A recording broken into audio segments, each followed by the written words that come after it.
Well, hello, my friends. I am excited to be here once again with Erica Overturf. She's the artistic director and CEO of American Midwest Ballet. Erica, thank you so much for joining me today. Thank you. Happy to be here, Andy. Exciting things happening, exciting production coming up. Cinderella, which we're going to talk about in depthly here shortly. But why don't you just tell us just a little bit about the history of American Midwest Ballet for those who may not know? Yes, we are the region's professional dance company. This is actually, this production is closing our 14th season of professional dance here in the region. And we have 25 amazing professional dancers from all over the country that have moved here and made their home here to work and dance with the company. And in addition to that, we have a dance school where we train young dancers and education and community engagement are also really important parts of our mission. So we do a lot of work in the community to bring dance and the joy of dance to as many people as we can. Yeah. Again, I mean, 14 years. That's just amazing. I remember when this all started. Um, and you've done some really amazing productions throughout the years, and a lot of them are just they launch or kick off. I'm not even sure what the word is, but Cinderella. I mean, is this a new this is new? Yes, this is brand new. It's our world premiere Yep. production of Cinderella. And I tell you, it has been just so much fun to work on. And we've also gotten a lot of just enthusiasm and excitement building from the community, I think, that are looking forward to seeing the production. So it's just a good feeling all the way around. So before we dive into the questions, like world premiere. So when did the concept or the idea like start with you? That's a great question. I think I was probably around 11 years old. Okay. Uh, Oh, I had been in a Cinderella production as a student, and I mhm. just loved it and was inspired. And I made my whole own version of the production along with a dance friend and both of our little sisters. And we put it on in the basement with scarves and things. But, I we put a lot of effort into it. And so it was. Uh, it was a lot of fun. And so I guess I've been doing this sort of thing for a long time, but now it's years down the road, the adult version. And I never would have dreamed that I'd, be at the head of a professional company and have this this amazing yeah. opportunity to bring this story to life for real for more than just the kids in the basement version. Oh my gosh, I remember the kid. I mean, yeah, I was a kid in the basement too. I love hearing that story. That's so awesome. So, all right, so let's kind of looking at our questions today, and I'm excited to hear everything you have, all your insights. But so what's special about your Cinderella? Well, the first thing that comes to my mind when you ask that question is the costumes. They are just magnificent. When the dancers came back to work, to really work full time on this production, I've been doing some little choreography sessions and getting some work done in advance, but this is really the intense time, and we really got to do a lot of costume fittings and everything. And I mean, a dancer will come into the studio like they've tried something on, they'll come in to like maybe show me from their fitting, and the whole room will burst out in applause. They're Wow. just that beautiful. So we're really excited to see that all come together. So that's definitely one thing. And our costumes are always great. It's just this is when you're doing a new production, Mhm. everything is new. The opportunities are sort of endless of what you could do. So it's really fun Yeah, to create that together. Yeah. yeah. It's so exciting because I think, I mean, also, I mean, just costumes and especially in a dance ballet, um, I mean, they, I don't want to say they make the performance, but they're so instrumental to what makes a great performance, for the audience and also for, yeah, for the dancers on stage too, just being able to live and breathe in those beautiful costumes. They really help tell the story. And we have Yeah. some really, I think, amazing transformations that are going to happen. And Yeah. these were things I was sort of dreaming up and like, could we make this work? How's it going to work? Is this going to be able to pull off? But now we can see that starting to Yeah. happen. And a lot of that does have to do with the costuming too. But even in rehearsal, so some of the most fun rehearsals are with the stepsisters. Mhm. They're very good dancers, but very funny characters. And just watching them in rehearsal, everyone's laughing. And then just seeing them try on their costumes, we're laughing, Right. because they're so ridiculous. So then when we put that all together, I think it's going to be, you know, really a statement. Well, and so the next question I'm going to ask you, and you answered that a little bit, when how long had you had it in your mind to create a new Cinderella ballet? You're talking about when you were 11 years old and in the basement. But when, like, just, over the last couple of years, I mean, when did you realize that, okay, this is what we're going to do? This is a performance that we're going to create. That's a great question. It's been on the to-do list actually for quite some time because Mhm. even then, as an adult and professional choreographer, Cinderella is a ballet that I knew I wanted to Yeah. do. But part of it was being in the right sort of era of the company, I guess, Mhm. because building a whole production from scratch is a big deal. We are creating things in terms of set pieces, costumes, the whole thing. And so that's a big investment, just financially, time wise, and all of that. So, really, to have the resources to be able to do that on the scale and at the level of what you envision. So Mhm. that's why this was really the right timing for us to do that. So, just back from looking at from year to year, how often do you do that? Do you like totally recreate a new set? Um, Yeah. I would say, it seems like every few years we mhm. might do a brand new ballet and then sometimes we are doing something like a classical ballet that might be new to us, but it's Mhm. not like uh, an original. It's Right, restaging a classic, so to speak. Or, sometimes we'll bring back something that we did in seasons past, 8 years ago, that was a right. great ballet. Audiences haven't seen it for a while. We bring it back. No matter what we do, it's a ton of work. But those are, great performances to have in interim years between the years where we're making something completely brand new. Because it just takes such a long Yeah, lead time, I guess, to yeah, to to do one like this one that we're doing now. yeah. No, absolutely. So thank you. I mean, I kind of threw that at you just out of left field, that question. All right. I love this. What is it about the story of Cinderella that makes it so universally appealing, and why does it make a good ballet? Well, I think the message, like ultimately, the message is very simple, which is be a good person. I Yeah. mean, I think that's what it's saying. Cinderella, we see how she treats people, her kindness, she's forgiving, all of those characteristics, those traits that treat others like you want to be treated type of thing that we try to teach our kids. That Mhm. message is in there. And I think the kind of the lesson of the story is when you're a good person and you treat people the right way, you know, you will be rewarded basically. Like it's Yeah. worth it to do that. And you kind of Yeah. see the example too of people that are cruel and not nice and mistreat others.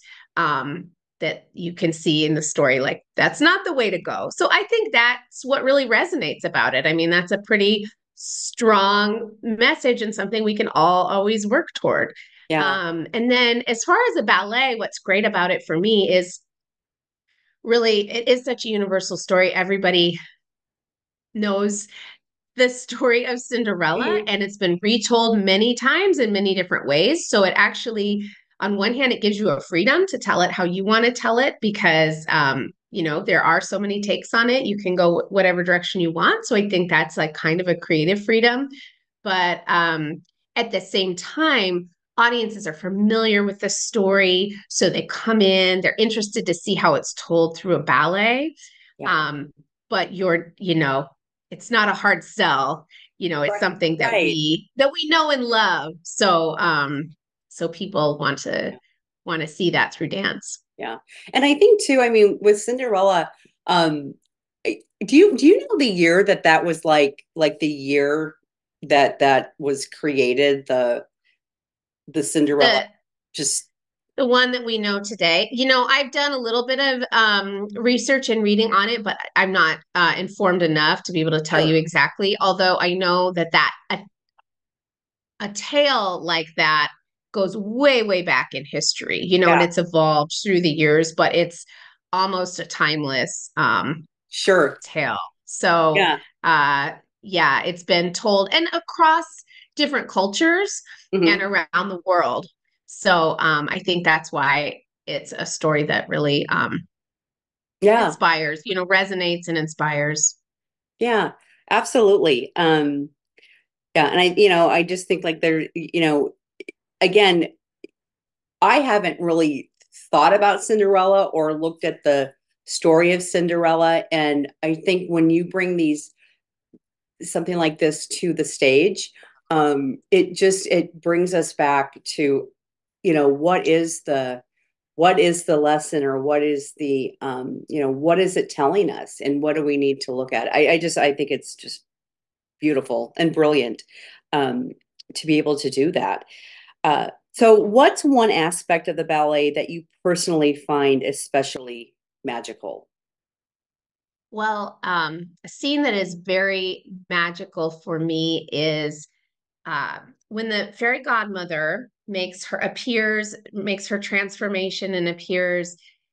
She calls forth fairies that represent each of the seasons, Hmm. and each of those season fairies has a animal creature friend that kind of goes along with the season that dances with her, and so um, that scene is very colorful, lots of bright dancing, and at the end of it, it culminates with Cinderella's transformation and whisking away to the ball in the carriage. And so that is just very, I think, magical and spectacular. Hopefully, that really builds up that excitement to see what happens next in the Yeah, story. no, absolutely.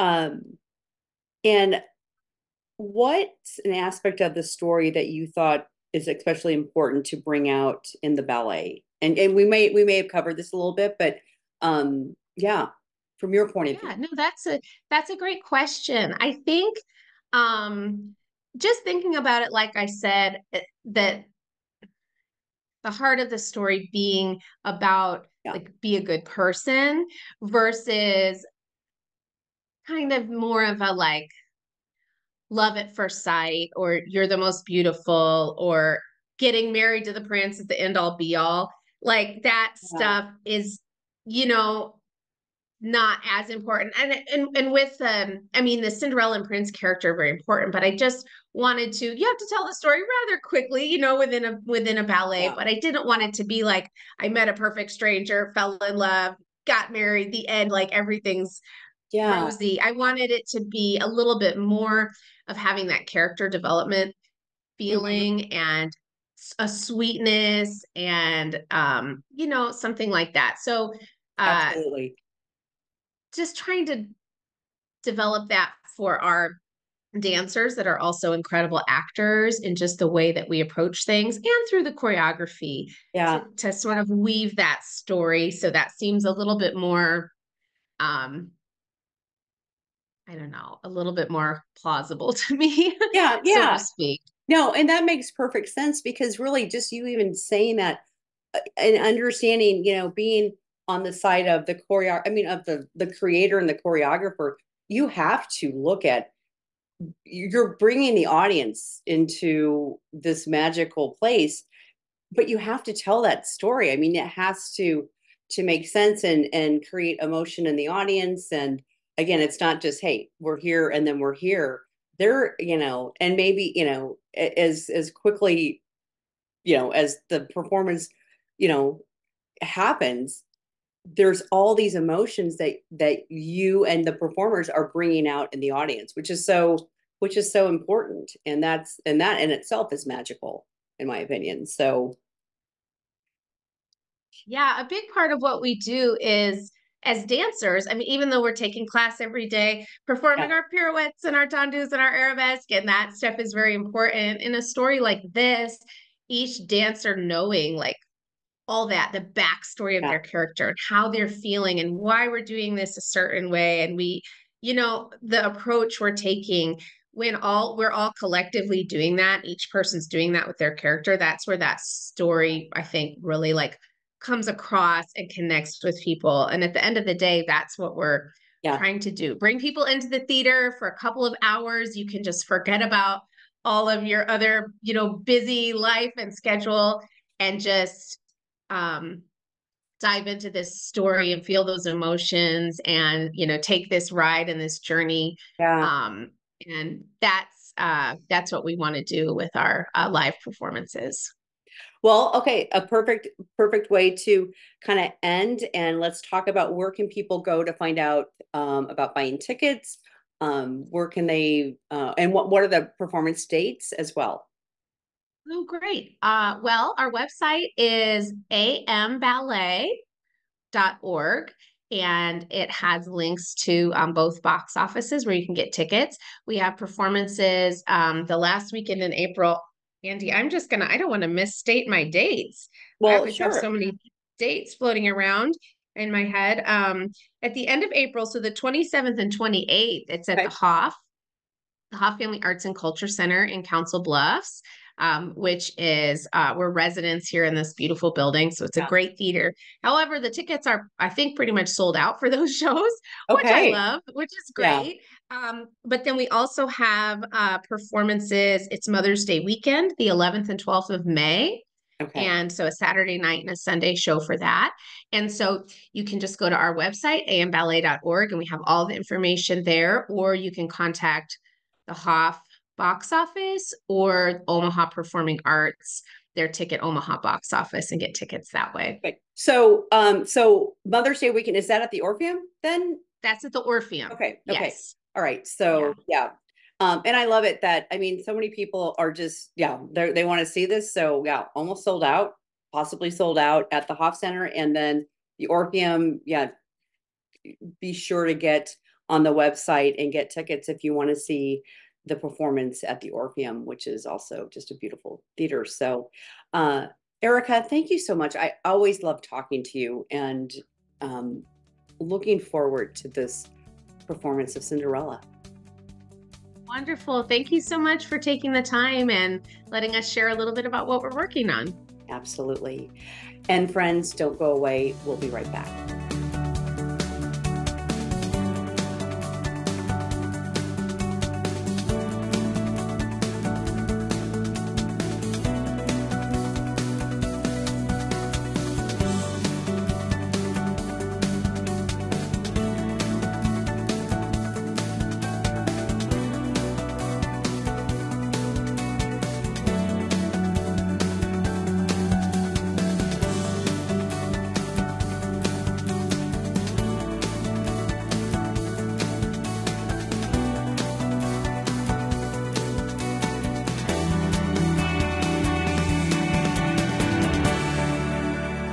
Well, hello, my friends. I'm here with Linda Hograve. She is the VP and Chief Development Officer for Make-A-Wish Nebraska, that has a great event coming up at the end of April. Linda, thank you so much for joining me today. Thanks for having me. Well, let's just first talk a little bit about Make-A-Wish Nebraska. I mean, I really think so many people know what Make-A-Wish is, but just, yeah, remind us the organization and who do you serve? We provide life-changing wishes for children living with critical illnesses throughout Nebraska. Our chapter headquarters is here in Omaha, and we service the whole state. And the children that we serve are ages 2.5 to 18 years of age.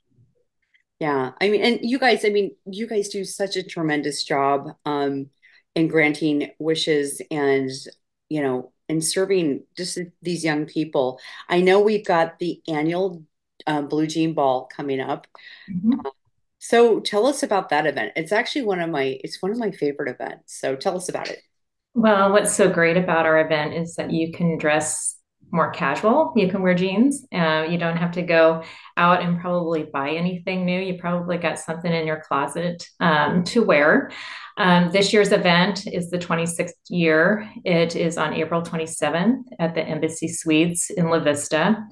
And it's a dinner, sit down dinner type of an event, and it helps raise money to grant the wishes that we currently have in progress in our state. Yeah. And how many wishes do you typically have like that are in progress or even being, that needed to be granted?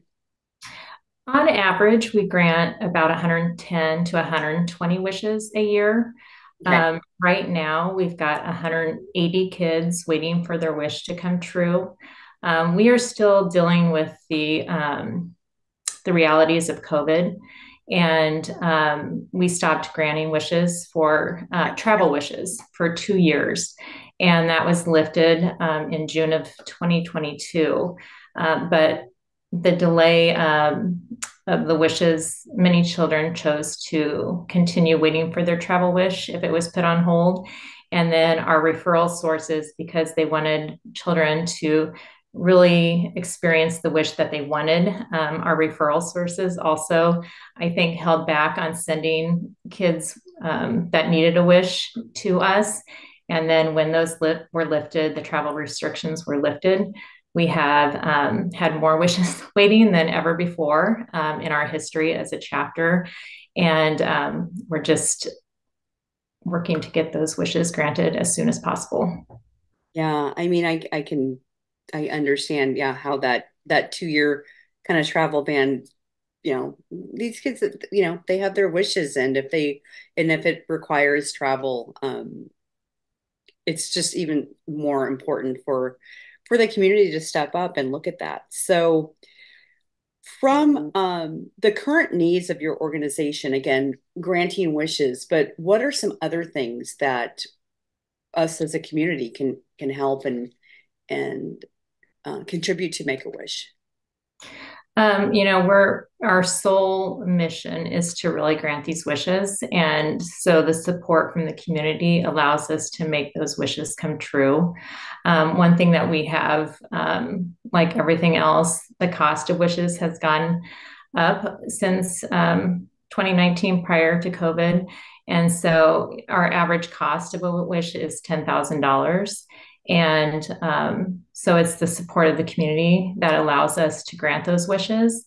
And we've been fortunate as an organization to never have to put a child on a waiting list because we don't have the funds to make that wish come true. We've been fortunate that we have such tremendous support from the community that allows us to grant the wishes when a child is ready and able to go. Absolutely. And I know this event, the Blue Jean Ball, sharing some of those wishes and experiences. So asking you, what do you hope to share, like coming to this event with the attendees? Um, Mhm. and Some of our attendees have come year after year after year. Many of some are new. And we just want to express to the attendees the impact of a wish, the power of a wish, and what it means to the child. But as well, the family. Many children will choose a wish kid will choose a wish based on their siblings or their parents because they know for 3 years that they've been doing treatments that their siblings have been impacted by a wish, that the parents have taken time off from work, maybe even had to quit a job. They've had to come from Western Nebraska to receive their care at Children's Hospital. And they really want that wish to be for their family and for their siblings and their parents as well.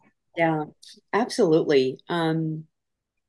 So, all right, let's talk about the event itself. And I have to, I'm sorry, I've got a blind kitty over here that is wishing to like get on my lap as we're No. as we're talking. I keep pushing Sunny away, but um, how many wishes with this event? How many wishes will this event help grant? Typically the event helps raise enough money to grant about 25 to 35 wishes a year. So it is a very significant fundraiser for us, and it just continues to grow and it continues to support the many wishes that we have in our pipeline. And okay, so let's just talk about how people can get involved. How if they want to come to the event, um, let us know what's the web address and how we can support. Yeah, our web address is wish.org/Nebraska. And through that, you should be able to access information about the Blue Jean Ball that is on April 27th. Yeah, I can't believe the 26th annual event on April 27th. And again, it's such a fun event. And like you said, you just come out in your blue jeans. It's casual, but it's also so important to the mission and the organization of Make a Wish and the funds that evening that are raised grant wishes here in Nebraska. We are our own 501c3 chapter. And so all the money raised from this event goes directly to support Nebraska children. Yeah. All right, Linda, again, thank you so much for joining me today. And I know, again, folks, this is a great event and you don't want to miss it. Lots of information on the website. And Linda, thanks so much for joining me. Yeah, we hope to have you join us. That'd be great. Thank you.